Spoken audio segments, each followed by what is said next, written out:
DSC విచిత్రాలు అయితే కొనసాగుతున్నాయి. ప్రతిభకు పాతర అంటూ సాక్షి హైలైట్ చేసింది.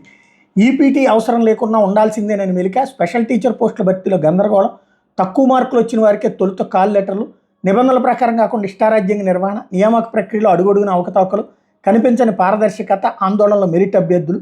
డిఎస్సిలో నాకు బీసీ ఏ కేటగిరీలో 5వ ర్యాంక్ వచ్చింది.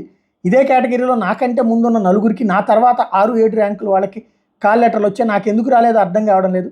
అధికారులు చెప్తే వెయిట్ చేయండి అంటున్నారు. ఏం చేయాలో అర్థం కావట్లేదు అంటూ బాబురావు అనేటటువంటి అతని స్టేట్మెంట్. అట్లాగే 18 పోస్టులు ఉంటే 14 మందినే పిలిచారు.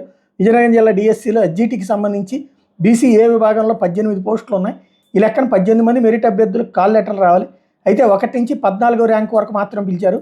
16వ ర్యాంకు వచ్చిన నాతో సహా 15, 17, 18 ర్యాంకులు వాళ్ళకి కాల్ లెటర్ రాలేదు.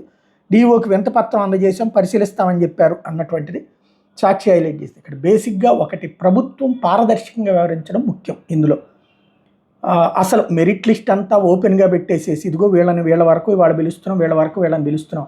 ఇందులో 2 కోణాలు. ఒకటి, ఇదంతా రొటీన్ ప్రొసీజర్ అన్నా అయి ఉండాలి.